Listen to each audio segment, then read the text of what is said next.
Et Gilbert va attaquer. Chronique d'une attaque annoncée, c'est parti. Boum. La giclette est là, on l'attendait. Dévolta Espanha em bicicleta. Nelson Oliveira é português, ganhou. Julien Alaphilippe qui porte son accélération maintenant tout près du sommet. Il est parti, Julien Alaphilippe.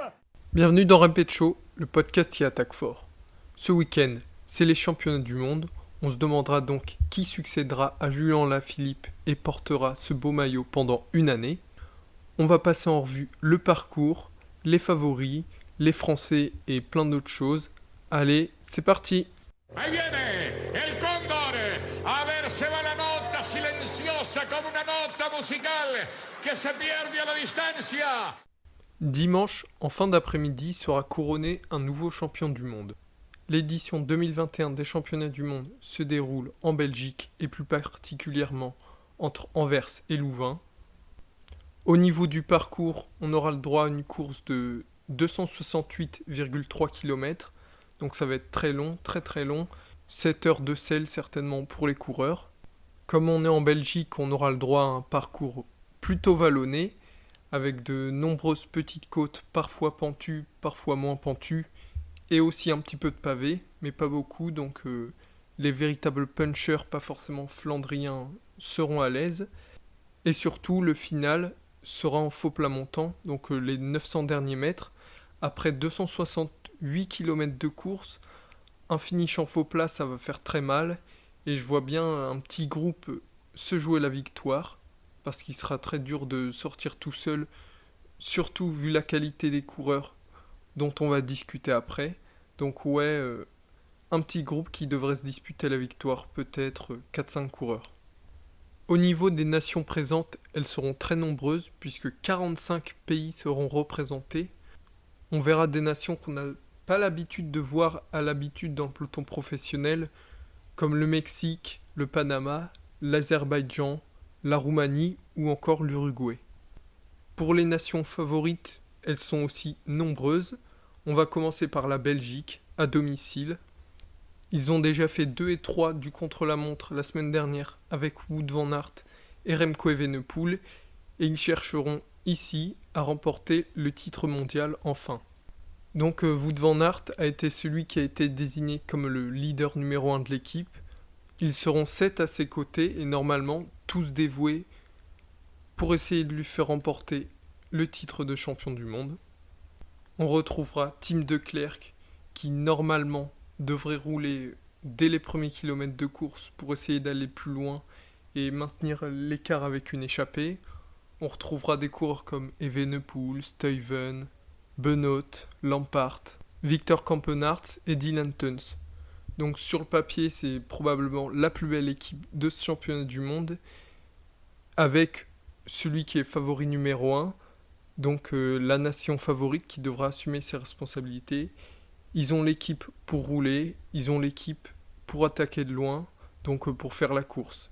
Et s'ils veulent que Wout van Aert gagne, il faudra bouger de loin, à mon avis.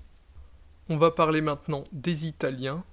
Donc les Italiens qui ont remporté le titre de champion d'Europe avec Sonny Colbrelli, qui sera présent au départ des mondiaux et un des principaux favoris. Et ils ont aussi remporté le contre-la-montre la semaine dernière avec Filippo Ganna. Comme je viens de le dire, Sonny Colbrelli est un des principaux favoris au départ de la course. S'il arrive à maintenir son état de forme qu'il tient depuis plus de 2 mois maintenant, il peut clairement gagner. Il sera très difficile à lâcher. Remco Evenepoel n'avait pas réussi sur le championnat d'Europe. Et puis au sprint, dans une configuration de classique comme ça, seulement Wout van Aert et Mathieu Van Der Poel peuvent le battre. Donc il a une réelle chance d'être champion du monde dimanche. Et à ses côtés, il y aura une très belle équipe, comme on l'a vu sur les championnats d'Europe où ils ont dominé la course, avec Trentin, Moscon, Bajoli, Ulissi, Nizzolo. Ce qui est intéressant, c'est qu'ils ont plutôt gardé la même équipe qu'au championnat d'Europe. Moscon était déjà là, Bajoli était déjà présent, et Trentin aussi avait fait un gros boulot pour Colbrelli. Donc ils ont des automatismes ensemble et ça pourrait payer sur la course de dimanche. Les Slovènes seront présents en Belgique aussi, avec la triplette Roglic, Pogačar, Mohoric. qui sera très dangereuse et ils font tous les 3 parties des favoris compte tenu de leur saison et de leur forme, notamment Mohoric qui est en forme depuis le début du Tour de France et qui est très très fort depuis. Et pour les soutenir et les protéger, ils auront des coureurs comme Polanc, Mezgec ou encore Jan Tratnik, donc c'est du solide et ils seront au rendez-vous, c'est certain. On va encore parler de 4 équipes en commençant par le Danemark, qui est une des nations les plus fortes cette saison, montante depuis les dernières années, et ils vont avoir plusieurs cartes pour performer sur la course. Il n'y a vraisemblablement pas de leader désigné. On aura des coureurs comme Asgreen, Valgren qui revient très bien à l'approche des mondiaux, et justement sur les courses d'un jour comme ça, il est très performant, surtout sur les mondiaux. Magnus Cort, victorieux de 3 étapes sur la dernière Volta. Mikel Honoré, très en forme et une des révélations ou confirmations chez Deceuninck Quickstep, surtout sur cette fin de saison. On va pas oublier Mats Pedersen, champion du monde 2019 quand même, mais ce parcours devrait être un peu trop dur pour lui. Et pour les accompagner, ils auront Mikkel Bjerg, Andreas Kron et Matt Wurtsmith, leur champion national. Donc c'est du très lourd pour cette équipe qui montre bien qu'elle est une des plus puissantes du peloton international. Les Néerlandais seront au départ et Mathieu Van Der Poel a confirmé sa participation il y a quelques jours. On n'était pas sûr qu'il soit au départ à cause de son mal de dos survenu suite à sa chute aux Jeux Olympiques en VTT. Finalement, il sera au départ, mais c'est une énigme parce qu'on ne sait pas son état de forme. Il a gagné sur sa course de reprise, mais c'était pas une course avec un très haut niveau. Donc là, des championnats du monde, le parcours lui convient bien, mais c'est toujours ça, c'est la question de l'état de forme, et on ne sait pas dans quelle forme est Mathieu Van Der Poel. S'il est très en forme et qu'il veut jouer la victoire, il aura l'équipe pour. Il aura des gars comme Bauke Mollema, Dylan Van Baarle, très très fort, Pascal Enkorn, très en forme aussi, qui est équipier de Wout van Aert sur le Tour de Grande-Bretagne, ou encore Danny Van Poppel. Bref, c'est une belle équipe, même si ça reste inférieur aux plus grosses nations que j'ai déjà présentées. Les 2 dernières très grosses nations au départ, on a bien entendu les Anglais, avec comme leader Tom Pidcock, qui pour sa première saison chez les pros a montré qu'il était déjà parmi les meilleurs du monde. En co-leader, il y aura Ethan Hayter, qui est dans une forme étincelante, et la révélation chez Ineos, et dans le peloton international tout simplement. Ce qui est bien avec leur effectif, c'est qu'ils ont réussi à combiner la jeunesse talentueuse avec Ethan Hayter et Tom Pidcock notamment, qui ont 23 et 22 ans. Ils auront également Jake Stewart de la Groupama FDJ et Fred Wright, qui fait une très belle fin de saison, notamment avec sa 5e place à Gerasbergen sur le Benelux Tour. Donc cette jeunesse très talentueuse, avec de l'expérience. Mark Cavendish, pas forcément un parcours qui lui convient, mais il sera surtout là pour apporter son expérience et être équipier de ses leaders. Luke Rowe, également très expérimenté.